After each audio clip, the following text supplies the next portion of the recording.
మహిమకరంగా ముందులాగున మనమందరము ఇప్పటి వరకు ఆయన యందు భయముతో భక్తితో ఆయన ఆరాధించి గణపరిచి కీర్తించి కొనియాడి ఇప్పటి వరకు మరి మమేకమై ఆయనతో మనం ఉన్నాం. నిజమేనా? నిజమన్న వారు హల్లెలూయా.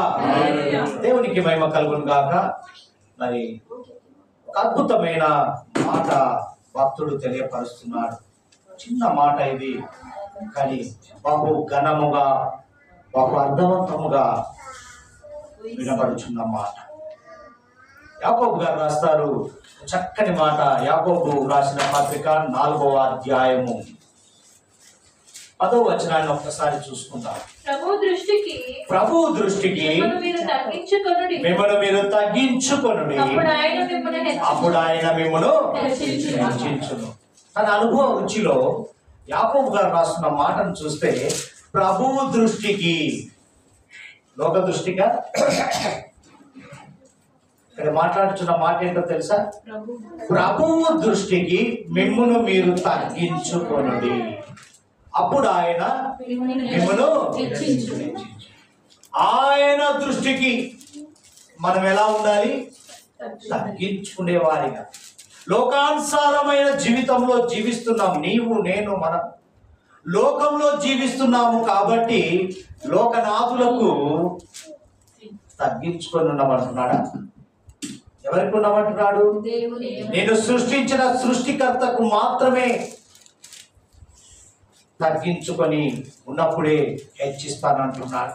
అందుకే లూకా సువార్త భక్తుడు రాస్తాడు చూడండి, 1వ అధ్యాయము 52వ వచనంలో రాయబడిన మాట ఒకటి చూస్తే ఇక్కడ హల్లెలూయా. చదవమ్మా. సింహాసనంలో నుండి బలవంతులను పడద్రోసి దీనులను. ఈ మాట ఎంత వినసంపుగా ఉందో చూసారా? ఇక్కడ మాట రాయబడిన మాట చూస్తే సింహాసనముల నుండి బలవంతులను పడద్రోసి. ఎప్పుడు? ఆయన దృష్టికి నీవు ఎప్పుడైతే తగ్గించుకున్నప్పుడు, ఎప్పుడైతే తగ్గించుకుంటావో సింహాసనముల నుండి బలవంతులను పడదోసి దీనుడు అంటే తగ్గించుకున్న వారికి అక్కడ కూర్చోబెడతానని వాగ్దానం చేస్తున్నాడు. వాగ్దానం చూద్దామండి ఎందుకు ఈ మాట వ్రాయబడిందో. హన్న విజ్ఞాపనలో ఒక మాట చూస్తే, మొదటి సమయంలోకి వెళ్దాం. హన్న దేవునితో విజ్ఞాపన చేసిన విధానాన్ని చూస్తే అక్కడ వ్రాయబడిన మాట 2వ అధ్యాయము 7-8 వచనాలు చూస్తే చూడండి. అక్కడ యెహోవా దారిద్ర్యమును ఐశ్వర్యమును కలగజేయువాడు, కృంగజేయువాడు, లేవనెత్తువాడునై ఆయనే దరిద్రులను అధికారంతో కూర్చుండబెట్టుటకును. బాగా గమనించండి. అంటే దరిద్రులు అనగా హీనస్థితి వారు కాదండి. ఇక్కడ వర్షం ఏంటో తెలుసా? తగ్గించుకున్న వారు. వారిని ఎక్కడ కూర్చోబెడతాడంట? అధికారులతో సమముగా కూర్చుండబెట్టుటకు, మహిమగల సింహాసనమును స్వతంత్రింపజేయుటకును వారిని మట్టిలో నుండి ఎత్తువాడు ఆయనే. లేమిగల వారిని పెంట కుప్ప మీద నుండి లేవనెత్తువాడు. భూమి యొక్క స్తంభములు ఆయన వశంలో ఉన్నాయి, లోకమును వాటి మీద ఆయన. అన్న విజ్ఞాపనలు రాయబడిన మాట చూస్తే మనం ఎంత తగ్గించుకుంటే అంత హెచ్చింపబడ. అంటే అధికారులతో సమముగా దేవుడు మనల్ని నిలవబెట్టే క్రమంలో ఉన్నాడు. మనం అనుకోవచ్చు, మనమేనా అక్కడికి వెళ్ళేది, మనమేనా అక్కడ కూర్చునేది. ఒక సమయము, ఒక దినములో, ఒక సమయంలో గమనించినట్లయితే నువ్వు వెళ్ళిన ప్రాంతంలో, పిలువబడిన ప్రాంతంలో అక్కడికి నేను వెళ్ళగలనా అనుకునే సందర్భంలో దేవుడు గమనించి నేను అక్కడ కూర్చోబెట్టినప్పుడు నేనేనా అనుకుంటాను. నేనే ఎన్నోసార్లు అనుకున్న సంఘటనలు జరిగాయి. నిజముగా సేవకురాలు నన్ను ఎన్నోసార్లు దేవుడు పిలిస్తే తప్ప, దేవుడు ఎన్నుకుంటే తప్ప, దేవుడు నీ పట్ల కార్యము ఉద్దేశం కలిగి ఉంటే ఖచ్చితంగా నేను అక్కడికి పిలువబడతావు, కూర్చోబడతావు, మాట్లాడగలుగుతావు అని ఎన్నోసార్లు నన్ను బలపరిచేది. నిజంగా అవి రెగ్యులర్గా నేను గమనించిన విషయాలు చూస్తే నా జీవితంలో జరిగిన సత్యం. మనం అనుకోవచ్చు, నేనేనా, మేమేనా, నువ్వేనా, మేమేనా చేసేది ఈ పని. నిజంగా ఎప్పుడైతే తగ్గించుకుంటావో అప్పుడే నీవు హెచ్చింపబడతావు, సింహాసనముల మీద ఆసీనుడు అవుతావు. బలవంతులను ఏం చేశారంట? వాళ్ళని ప్రక్కకు పెట్టి త్రోసివేసి, చూసారా, దీనులకు ఇచ్చే అవకాశం. అందుకే మత్తయి గారు రాస్తారు చక్కని మాట, 23వ అధ్యాయం 12వ వచనాన్ని చూస్తే త్వరగా చూసుకున్నట్లయితే మనం ముందుకు వెళ్ళి, తన్ను తాను హెచ్చించుకొనువాడు తగ్గింపబడును, తన్ను తాను తగ్గించుకొనువాడు. Logic simple. మన భాషలో చెప్పాలంటే ఎప్పుడైతే మనము హెచ్చించడానికి ఆలోచన చేస్తే తగ్గింపబడతాం కదా, తగ్గింపబడ్డప్పుడే హెచ్చింపబడతాం. ప్రియమైన దేవుని సంగమా, ఈ దినం గమనించినట్లయితే ఎందుకు ఈ మాటలు గుర్తు చేస్తున్నాడు యాకోబు గారు? ప్రభువు దృష్టికి మిమ్మును మీరు తగ్గించుకొనుడి, అప్పుడు ఆయన మిమ్మును హెచ్చించును అని కేవలము ఈ పునరుద్ధానమున మనతో మాట్లాడుతున్న సందర్భం ఏంటంటే, ఎందుకు ఈ మాట్లాడుతున్నాడే, కొంతమంది భక్తులు ఉన్నారయ్యా, మిమ్మల్ని కాదు, ఇక్కడ మిమ్మల్ని ఉద్దేశించి మాట్లాడడం లేదు, పరిశుద్ధ గ్రంథములో పొందుపరచబడి ఉన్న మాటలను బట్టి కొంతమంది భక్తులను మీకు పరిచయం చేస్తున్నాను ఈ దినము యాకోబు గారు అంటున్నారు. కాబట్టి వారు తగ్గించుకున్న విధానాన్ని బట్టి ఒకవేళ వీలైతే మీకు అనుకూలిస్తే తగ్గించుకోండి అని మనం రిక్వెస్ట్ చేస్తున్నాడు. కాబట్టి చూద్దాం, కొంతమంది భక్తులను చూద్దాం. ఆదికాండము 18వ అధ్యాయము 27వ వచనానికి వెళ్దాం. త్వరగా చూద్దాం. ఆదికాండము 18వ అధ్యాయం 27వ వచనం. అందుకు అబ్రహాము, ఇదిగో చూడండి, ధూళియు బూడిదయునైనా నేను ప్రభుతో మాటలాడ తెగించుచున్నాను. హల్లెలూయా. ఎందుకు వచ్చింది సందర్భము? సొదొమ గొమొర్రా నాశనము చేస్తున్న సమయంలో అక్కడ అయ్యా ఒక 5 మంది నీతిమంతులు ఉంటే మరి నాశనం చేస్తావా? ఒక 2, 3, 10 మంది, 50 మంది అని చెప్పి దేవుడితో మాట్లాడేటప్పుడు తన కోసము తగ్గించుకోలేదండి. ఎవరి కోసము? నాశనానికి గురి అవుతున్న వారి కొరకు తగ్గించుకుంటూ ఏమని సంభాషణ, ఏమని ఉచ్చరిస్తున్నాడంటే, నేను ధూళియు బూడిదయునైనను. ధూళి పనికి వస్తుందా? బూడిద పనికి వస్తుందా? అంటే అంత తగ్గించుకున్నాడు. మనమేందా, మనకున్న హోదా ఏంది, మన సంపాదన ఏంది, మనకున్న మనం తగ్గించుకోవడమా? కాబట్టి అబ్రహాం గారు చూసారా, ధూళియు బూడిదయునైనా నేను ప్రభుతో మాటలాడ తెగించుచున్నాను. ఎవరి కోసము? నశించిపోతున్న వారి కోసం. వారిని ఎట్టకేలకు వాళ్ళు రక్షించాలని చెప్పి ఎంత తగ్గించుకున్నారంటే, ఆయన పోల్చుకున్న విధానాన్ని చూస్తే మనకెక్కడో తగులుతుంది కదండి. బాగా గమనించండి, ఈయన ఆషామాష వ్యక్తి కాదండి. అబ్రహాం గారు ఆషామాష వ్యక్తి కాదు, సాధారణ మనిషి కాదండి. ఈయనలో ఉన్న క్వాలిటీస్ ఏంటో తెలుసా? యేసు క్రీస్తు శరీరధారిగా ఈ లోకానికి రావడానికి ఏర్పరచుకున్న వ్యక్తి. ఆయన శరీరధారిగా రావడానికి ఏర్పరచుకున్న వ్యక్తి అబ్రహాం గారు. ఏదో ఆర్డినరీ పర్సన్లే, ఏదో ఆయన బ్రతిమలాడుతున్నాడు అనుకుంటున్నారేమో. ఈయన సామాన్యమైనటువంటి వ్యక్తి కాదు.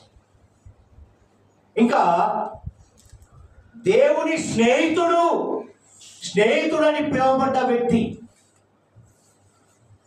విశ్వాసులకు తండ్రి. ఎన్ని క్వాలిటీస్ ఉన్నాయో చూడండి. భూమి మీద ఉన్న సమస్త వంశములు ఆశీర్వదింపబడుటకు కారణమైనటువంటి వ్యక్తి, ఆశీర్వాదానికి కారకుడు, ఆశీర్వాద కుటుంబాలకు మూల పురుషుడు, ఒక పిల్లర్. అటువంటి యోధుడు.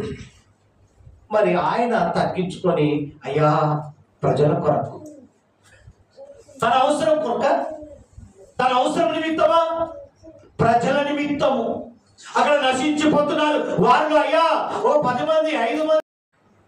ప్రియమైన దేవుని సంగమా, అబ్రహాములాగా ఈరోజు నీవు తగ్గించుకోగలవా అడుగుతున్నాడు. తగ్గించుకోగలవా?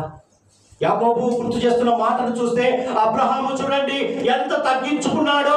తన అవసరం నిమిత్తము కాదు, తన ఇంటి కొరకు కాదు, ప్రజల కొరకు, దేవునికి దగ్గరైన వారిని వారు కూడా ఆ వారిలో పాలుపరుస్తుగా అయిపోతున్నారని చెప్పి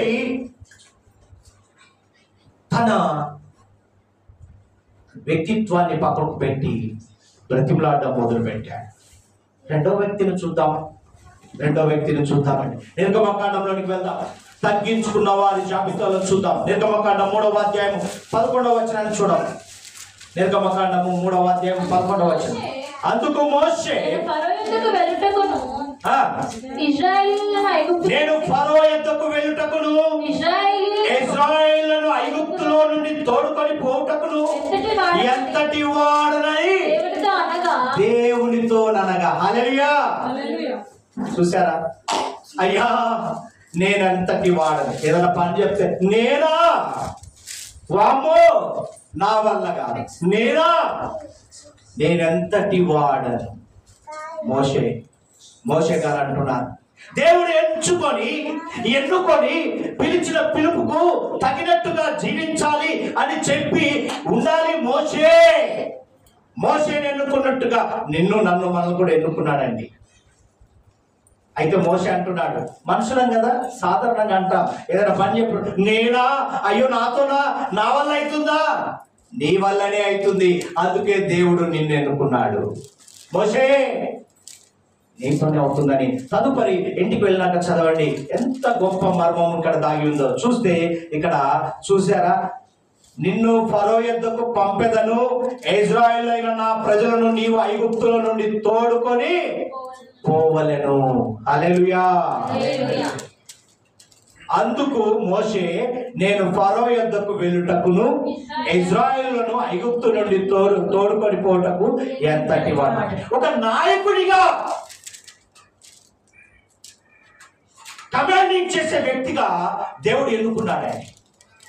ఆ ఎన్నుకున్న క్రమంలో దేవుడు అప్పచెప్పిన పనిని చూసి, నేనెంతటి వాడనయ్యా, నేనేనా పని చేసేది, నా వల్ల అవుతుందా అని ఎలుకంజ వేసే క్రమంలో ఉన్నప్పుడు దేవుడు ఏం చేశాడు? ధైర్యపరిచి పిలిచాడు. అటువంటి వ్యక్తి ఏమైపోయాడు చూసారా? ఐగుప్తీయుల సకల విద్యలను అభ్యసించిన వాడు. మామూలు వ్యక్తి కాదు ఆయన. దేవుడు ఎందుకు ఎంచుకున్నాడు? అతనిలో ఉన్న క్వాలిటీస్ అని గుర్తించాడు. ఐగుప్తీయుల సకల విద్యలను అభ్యసించిన వాడు మోషే. ఇశ్రాయేలును నడిపించిన నాయకుడు. భూమి మీద ఉన్న వారందరిలో మిక్కిలి సాత్వికుడు. అటువంటి క్వాలిటీస్ చూసారా? ఇంకా చూస్తే భూమి మీద ఉన్న వారందరిలో మిక్కిలి సాత్వికుడు అని పిలువబడ్డ వ్యక్తి. అదేవిధంగా ధర్మశాస్త్రమునకు ప్రతినిధి. మామూలు వ్యక్తి కాదు. అయినా నేనెంతటి వాడనయ్యా అంటున్నాడు. మరలా చూస్తే చేతులు పైకెత్తడం ద్వారా యుద్ధంలో విజయాన్ని పొందినవాడు. అటువంటి వ్యక్తి ఏం చేశాడండి? అయ్యా అంత ధైర్యవంతుడు ఒక పని అప్పచెప్పేసరికి ఏమైపోయింది? ఒక్కసారిగా జనక మనుషులము సాధారణమైన వ్యక్తులం కాబట్టి ఎంబడే ఒప్పుకోమని, సస్యమిరా ఒప్పుకో, తగ్గించుకున్నప్పుడే నీవు హెచ్చింపబడు. అందుకే నేను ఎంతటి వాడను అనగానే ఏం చేశాడు, రా నేనున్నాను అని చెప్పి నేనున్నవాడను అంటాడు.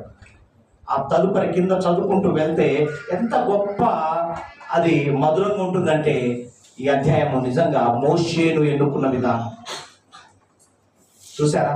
అంత తగ్గించుకున్నాడు కాబట్టి ఈయన నాయకుడిగా ఇన్ని క్వాలిటీస్ దేవుడు ఇచ్చాడు. ప్రియమైన దేవుని సంగమా, అబ్రహామును ఎన్నుకున్నాడు. ఆ ఎన్నుకున్న విధానంలో ఆయన తగ్గింపును దేవుడు గుర్తించాడు. మోషేను ఎన్నుకున్నాడు. మోషేను ఎన్నుకున్నప్పుడు ఆయన తగ్గింపు విధానాన్ని బట్టి నాయకత్వాన్ని ఇచ్చాడు. ఆశీర్వాదానికి జనకుడయ్యాడు అబ్రహాం. మోషేను చూస్తే నాయకత్వాన్ని ఇచ్చాడు, అంటే వారిలో ఉన్న తగ్గింపు. అందుకే యాకోబు గారు రాశారు, ఆయన దృష్టికి తగ్గించుకున్నప్పుడే నీవు హెచ్చింపబడతావు. ఇంకొక వ్యక్తిని చూద్దాం, ఇంకొక వ్యక్తిని, మనకు పరిచయం ఉన్న వ్యక్తిని చూద్దాం. మొదటి సమూయేలులోనికి వెళ్దాం. మొదటి సమూయేలు 24వ అధ్యాయము 14వ వచనాన్ని చూడాలి. ఇశ్రాయేలు రాజు ఎవరిని పట్టుకొని బయలుదేరి వచ్చి ఉన్నాడు, ఏ పాటి వాణిని తరుముచున్నాడు, చచ్చిన కుక్కను కదా, మిన్నల్ని కదా. హల్లెలూయా. ఎవరైనా దావీదు కాదండి, మన దావీదే. అరే మనోడే. సౌలు రాజు ఎంటబడుతుండగా ఏమైపోయిందండి, అప్పుడు మాట్లాడుతున్న సందర్భం, చచ్చిన కుక్కను కదా, మిన్నల్ని కదా. ఏ పాటి వాడినయ్యా, నన్ను చంపుట కిందయ్యా విన, నన్ను వెంటాడడం ఏంటి. తను తాను తగ్గించుకుంట గొప్ప వ్యక్తే. సమయానికి వచ్చేసరికి ఏమైపోయిందండి, నేను నన్నా అన్నడా, తగ్గింపు, కుక్కతో పోల్చుకున్నాడండి.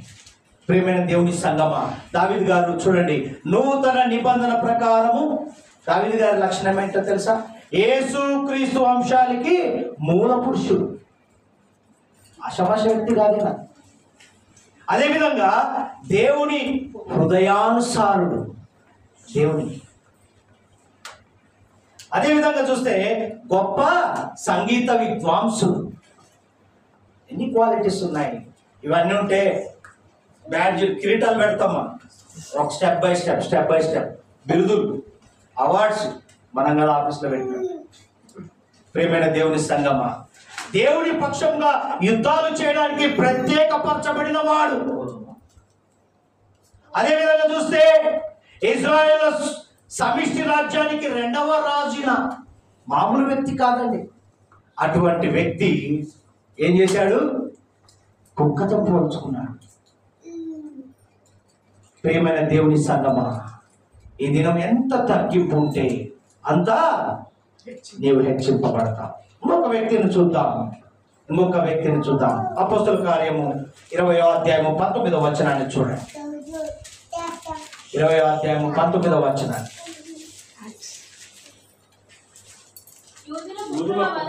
యూదుల కుట్ర వలన నాకు శోధనలు సంభవించినను కన్నీళ్లు విడుచుచు పూర్ణమైన వినయ భావముతో నేను ఎలాగూ ప్రభువును సేవించుచుంటినో మీకు తెలియను. రోమీలకు చెప్తున్నాడు. ఎవరు? మన పౌలు గారండి. అదే సౌలుగా పిలువబడి పౌలుగా మార్చబడిన గొప్ప వ్యక్తి, పాపులలో ప్రధానుడు, అపోస్తులైన పౌలు. ఎవరండి? పాపులలో ప్రధానుడు అపోస్తులుడైన పౌలు గారు రాయిచున్న మాట చూస్తే, అయ్యా నేను ఏమంటున్నాడు ఇక్కడ చూడండి, ప్రియమైన దేవుని సంగమా, యూదుల కుట్ర వలన నాకు శోధన సంభవించినను కన్నీళ్లు విడుచుచు పూర్ణమైన వినయాభావంతో నేను ఎలాగూ ప్రభువును సేవించుచుటినో మీకు తెలియను. ఒక పక్క శోధన వెంటాడుతుంది, ఒక పక్కన రక్షణ లేదు, ఒక పక్కన భయము, అయినా తగ్గింపు, దేవుని యందు నిరీక్షణ కలిగి జీవిస్తున్నాడు. అందుకే తిమోతి రాస్తాడు, మొదటి తిమోతిలో రాసిన పత్రిక చూడమ్మా, 1వ అధ్యాయం 15వ వచనంలో రాయబడిన మాట చూడండి. తిమోతి రాస్తున్న పత్రిక చూస్తే, పాపులను రక్షించుటకు క్రీస్తు యేసు లోకమునకు వచ్చెనను వాక్యము నమ్మదగినదియు పూర్ణాంగీకారమునకు యోగ్యమైనదియు విన్నది, అట్టి వారిలో నేను ప్రధానుడను. హల్లెలూయా. అంత గొప్ప వ్యక్తి అన్ని సవి చూసి దేవుని యొద్దకు వచ్చాడు కాబట్టి తగ్గింపు. నలగొట్టబడ్డాడు. నలగొట్టి ఏమైపోయింది? ఒక ఆభరణము తయారైతుంది. బంగారము ఏ విధంగా నలగొట్టి అది సువర్ణముగా మార్చబడి ఒక అలంకరణగా అలంకరించుకునే విధముగా అది అబ్బా అనేటట్టుగా ఉండేటట్టుగా మార్చబడిన పౌలుగా రాస్తున్న మాట. అసలు పేరేంటండి? సౌలు. యూదా మత ప్రవిష్టుడైన గమలీయేలు పాదముల చేత ధర్మశాస్త్ర విద్యను అభ్యసించిన వాడు. మామూలు వ్యక్తి కాదు. క్రైస్తవ్యాన్ని సమూల నాశనము చేయడానికి అధికారం పొందిన వ్యక్తి. క్రైస్తవాన్ని నాశనం చేయడానికి ఒక మూల పురుషుడు. అటువంటి వ్యక్తి దేవుని కొరకు సాక్ష్యం చెప్తున్నాడు. దేవుని కొరకే జీవిస్తానని తగ్గింపు. చూడండి, క్రీస్తు ప్రత్యక్షత ద్వారా క్రీస్తు ఖైదీగా మార్చబడి క్రీస్తు పోలి నడిచిన వ్యక్తి మామూలు వ్యక్తి కాదండి. తగ్గించుకోవడంలో ఎన్ని క్వాలిటీస్, ఇన్ని బిరుదులు ఉన్న వ్యక్తులు తగ్గించుకుంటారా? అస్సలు తగ్గించుకోరు. ఇంకొకటి చూస్తే సెకండ్ ఫౌండర్ ఆఫ్ క్రిస్టియానిటీ అని పిలువబడే వ్యక్తినా, అటువంటి వ్యక్తి ఈరోజు చెప్తున్నాడు, అయ్యా నేను క్రీస్తు కొరకు చావైతే లాభమే, బ్రతుకుడా. ఎంత గొప్ప! చూడండి, బైబిల్ గ్రంథంలో అత్యధికంగా 14 పత్రికలు రాసిన వాడు. ఈ అనుభవం ఎక్కడి నుంచి వచ్చింది? క్రైస్తవత్వాన్ని నాశనం చేయాలనుకున్న వ్యక్తిని దేవుడు పత్రికలు రాయించాడు. తగ్గింపు. బైబిల్ గ్రంథంలో సువార్త నిమిత్తమై గొప్ప ప్రయాణికుడుగా పిలువబడ్డ వ్యక్తి. ఆషామాష వ్యక్తి కాదండి. ఆ దమస్కు మార్గంలో జరిగిన సంఘటనను బట్టి ఈరోజు చూస్తే మన జీవితంలో కూడా ఒక మార్గంలో దేవుడిని నిలబెడతాడు. అపోస్తులని పిలువబడ్డాడు, ప్రవక్త అని పిలువబడ్డాడు, దైవజనుడు, పెద్ద దైవజనుడు, సువార్తికుడు, రకరకాలుగా పిలువబడ్డ గొప్ప వ్యక్తి తగ్గించుకొని చెప్తున్నాడు, ఆయన కొరకే జీవించుదాం. దేవునికి మహిమ కలుగునుగా. ఇంకొక వ్యక్తిని చూద్దాం. ఫిలిప్పీయులకు రాసిన పత్రిక పౌలు భక్తుడు రాస్తున్నాడు. ఫిలిప్పీ సంఘానికి రాస్తున్న మాట చూద్దాం. 2వ అధ్యాయము 5వ వచనం చదువు. క్రీస్తు యేసునకు కలిగిన ఈ మనస్సు మీరు ఓ ఫిలిప్పీయుల సంఘ విశ్వాసులారా, ఆయనకి ఏ మనసు అయితే కలిగి ఉందో ఆ మనస్సు కలిగి ఉండుడి అంటుంది. ఏంటో తెలుసా? పౌలును చూశాము, మోషేను చూశాము, అబ్రాహాము చూశాము. యేసు క్రీస్తు ప్రభువారికి ఉన్న తగ్గింపును చూస్తున్నాము. ఇప్పుడు యేసు క్రీస్తు యొక్క తగ్గింపు మన జీవితంలో నిలిచి ఉండును గాక. చూడండి, అక్కడ రాయబడిన మాట చెప్తున్నాడు ఫిలిప్పీ సంఘాన్ని. క్రీస్తు యేసునకు కలిగిన ఈ మనస్సు మీరును. హల్లెలూయా. దేవునికి మహిమ కలుగును గాక. అదే కొరింథీయులకు రాస్తాడు. 2వ కొరింథీయులకు రాసిన పత్రిక 2వ అధ్యాయం 16వ వచనంలో రాయబడిన మాట చూడండి. నశించు వారికి మరణార్థమైన మరణపు వాసనగాను, రక్షింపబడిన వారికి జీవార్థమైన జీవపు వాసనగాను ఉన్నాము. హల్లెలూయా. ఏ వాసన ఉండాలి? పర్ఫ్యూమ్లు కాదు, సెంట్లు కాదు, రకరకాలు కాదు, దేవుని పరిమళ వాసన. అంటే ఉజ్జీవము, పరిశుద్ధాత్మ శక్తి పొందుకున్నప్పుడు నీలో సువాసన వెదజల్లాలి. నశించిపోతున్న వారికి ఆ వాసన వారి ఉత్తేజం కల్పించే విధంగా, ఉల్లాసంగా ఉండేటట్టుగా వారు జీవించే విధంగా ఉండాలి. హల్లెలూయా. అందుకే రోమీయులకు రాసిన పత్రిక 5వ అధ్యాయము 8వ అధ్యాయము 5వ వచనంలో రాయబడిన మాట ఒకసారి చూస్తే అక్కడ ఒక చక్కటి మాట రాయబడి ఉంటుంది. 8:5లో చూడండి. శరీరానుసారులు శరీర విషయం మీద మనసుంతురు. హల్లెలూయా. లోకానుసారంగా జీవిస్తే లోకం మీదనే మనసు ఉంటుంది. ఆత్మానుసారులు ఆత్మ విషయం మీద మనసుంతురు, శరీరానుసారమైన మనసు. హల్లెలూయా. అందుకే ఆయన అంటాడు, ఆయన పోలి ఆయన మనస్సు కలిగి జీవించు, ఆయనలో ఉన్న తగ్గింపు నీలో నాలో మనలో ఉండునుగాక. హల్లెలూయా. చదువమ్మా మరలా ఫిలిప్పీయులకు రాసిన పత్రిక 2వ అధ్యాయంలోనికి రా. చదువు 6వ వచనం చదువు. అక్కడ రాయబడిన మాట చూస్తే ఆయన దేవుని స్వరూపము కలిగిన వాడై. హల్లెలూయా. దేవుని స్వరూపము, నీ స్వారూప్యము ఆయన స్వారూప్యంగా ఉండును గాక, రూపాంతరము చెందును గాక. రూపాంతరం కలిగి జీవించమంటున్నాడు. ఆయన స్వారూప్యం నీలో ఉండాలి. నేను చూడగానే ప్రభు బిడ్డ, క్రైస్తవ బిడ్డ అన్నట్టుగా గుర్తింపు రావాలంటే నీ ముఖంలో ఎలా ఉండాలి? ఆ ముఖం చూస్తే పేలాలు ఎగుతాయండి. ఆ ముఖం చూస్తే 1, 2 రాదు. హల్లెలూయా. ఆ ముఖం చూడండి ఎంత నలుపుగా ఉంది. నీ అందమే సౌందర్యంగా మార్చాడు దేవుడు. కానీ ఆ సౌందర్యం ఎందుకు? ప్రకాశమైన వెలుగు, ఆయనలో ఉన్న ప్రకాశము నీలో నీ ముఖ స్వారూప్యంలో ఉండును గాక. ఆ ముఖము చూచినప్పుడు ఇతరులు నీ ముఖ స్వారూప్యాన్ని చూసి వారు జీవించుదురు గాక. ఆ స్వారూప్యం కావాలా? అంతేగాని అన్ని భూస్తాం బెత్తడెత్తున కరిగి కారిపోతాయి. జాగ్రత్త సొమ్మ. దేవుని స్వారూప్యం కావాలి. శరీరానుసారంగా మనం జీవించకూడదు, లోకానుసారంగా మనకు అక్కర్లేదు.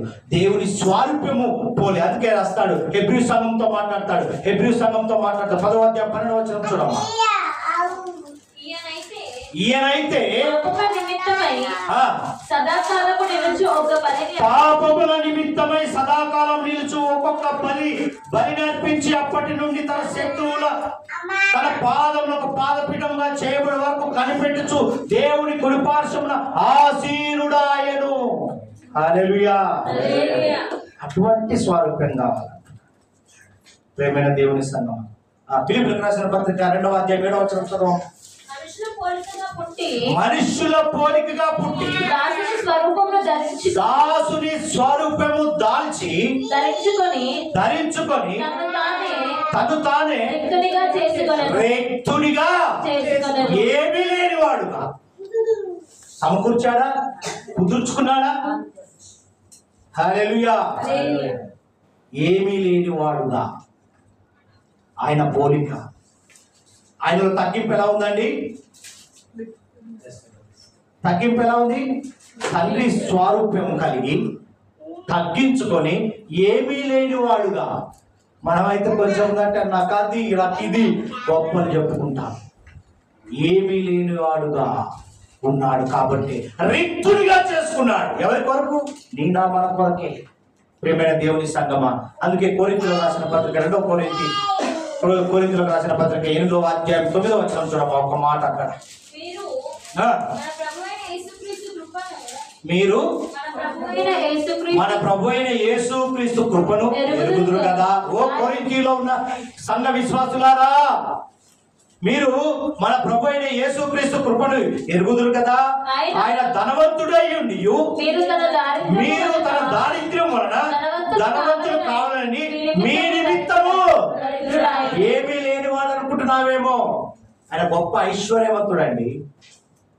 అన్నీ ఉన్నా నీ దగ్గరకు వచ్చేసరికి లేనివాడుగా ఉన్నాడు. కానీ నిన్ను ధనవంతుని చేయడానికి కొరకే, నిన్ను సింహాసనం మీద ఆసీనుడుగా చేయడానికి కొరకే తను తాను తగ్గించుకున్నాడు. ప్రియమైన దేవుని సంగమా, యోహాను రాస్తాడు చూడండి. యోహాన్ గారు రాస్తారు. యోహాను 1వ అధ్యాయము 10-11 వచనాలు చూడండి. యోహాన్ గారు రాస్తున్న మాట చూద్దాం. తన వ్యక్తిగత ఆయన లోకంలో ఉండేను, లోకము ఆయన మూలంగా. చూసారా మరి ఆయన ఏమి లేనివాడా? ఏమని రాయబడింది?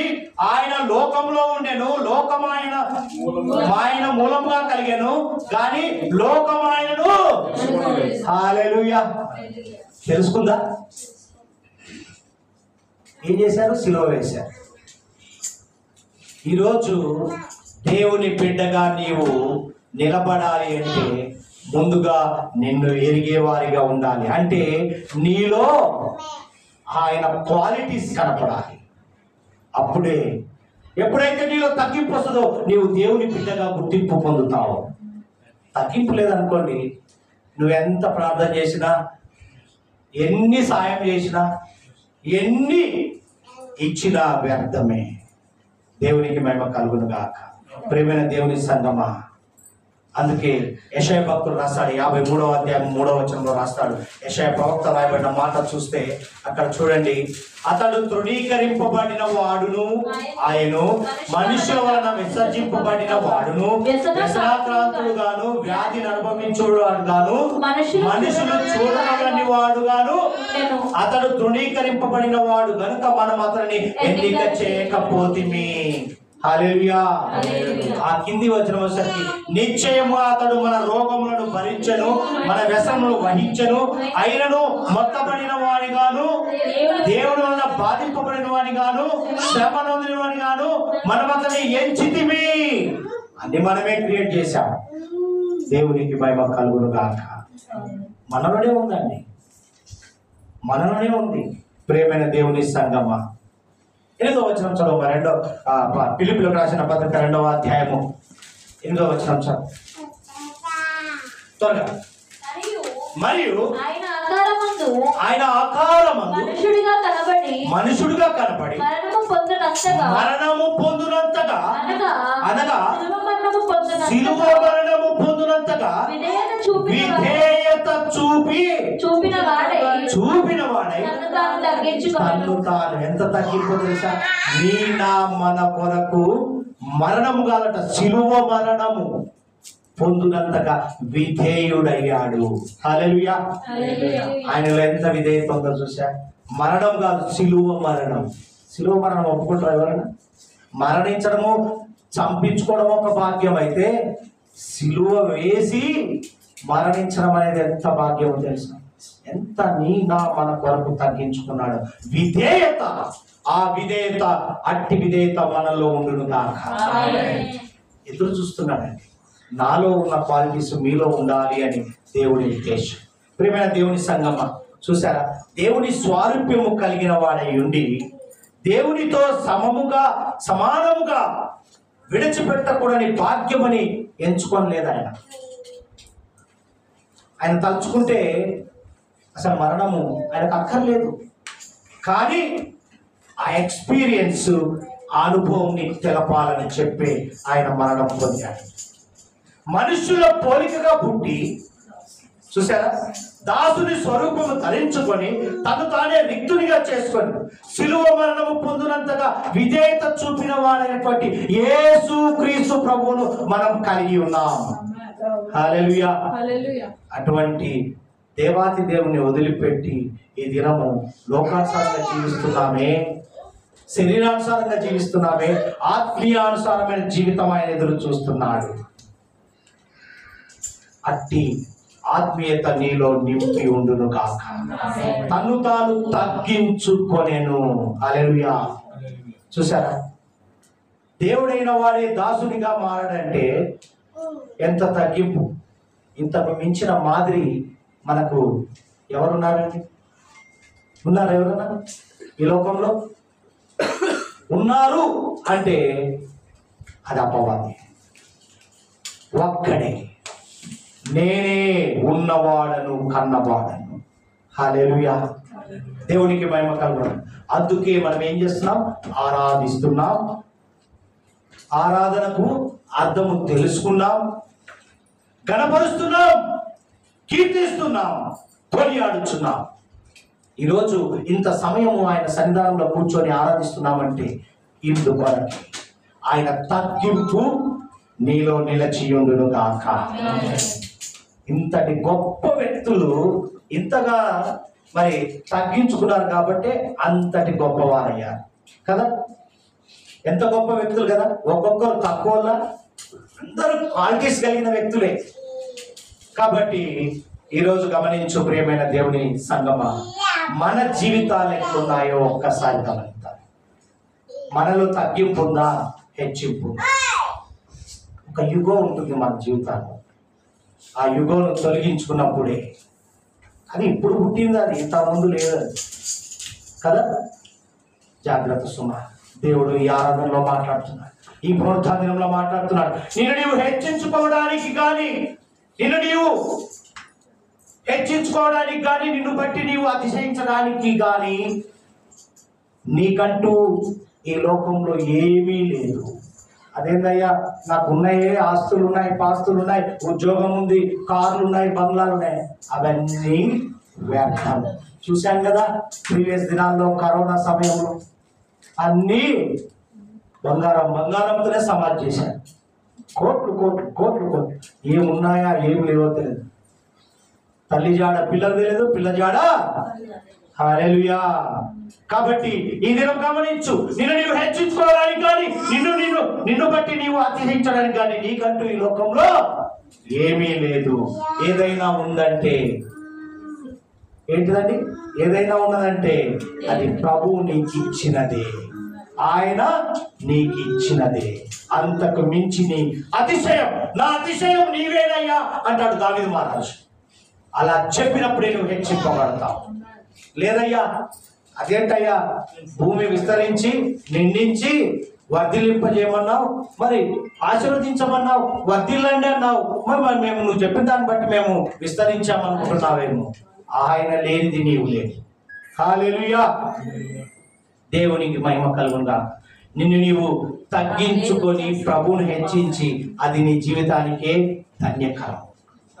ఎప్పుడైతే నువ్వు తగ్గించుకొని ఆయన హెచ్చిస్తావో నీ జీవితము ఆశీర్వాదకరంలో వెళ్తుంది. దేవునికి మహిమ కలుగును గాక. అట్టి ధన్యత, ఎట్టి ధన్యత? ఆయన తగ్గించుకున్న ధన్యత, ఆయన తగ్గించుకున్న ధన్యత, ఆయన శిలువ మరణము పొందినంతగా విధేయత నీలో, నాలో, మనలో నిలచియుండును గాక. అట్టి ధన్యత ప్రభు మనకు అనుగ్రహించును గాక. ఆమేన్, ఆమేన్. మరి ఇంత గొప్ప ధన్యత, అందుకే అంటాడు, ప్రభు దృష్టికి మిమ్మల్ని మీరు తగ్గించుకొనుడి, అప్పుడు ఆయన మిమ్మల్ని తగ్గించుకున్న వారిని చూసాం. అబ్రహాం గారు ఏ విధంగా తగ్గించుకున్నారు, మోషే ఏ విధంగా తగ్గించుకున్నాడు, అపోస్తలుడైన పౌలు ఎంత గొప్ప నరరూప రాక్షసుడు కదా. క్రైస్తవత్వాన్ని మట్టిన కల్పించాలనే ఉద్దేశం కలిగే వ్యక్తిని ఎంచుకున్నాడే, ఆయన తగ్గింపును నీకు పరిచయం చేశాడు. వీళ్ళందరినీ చూపించుకుంటూ, అయ్యా నా తగ్గింపును కూడా చూడండి అని చెప్పుకున్నాడు. అటువంటి తగ్గింపు, అందుకే నన్ను జ్ఞాపకము చేసుకొనుడి. ఏమంటున్నాడు? నన్ను జ్ఞాపకము చేసుకొనుడి. దేవునికి మహిమ కలుగును గాక. దేవుడి మాటలు దీవించునుగా. గట్టి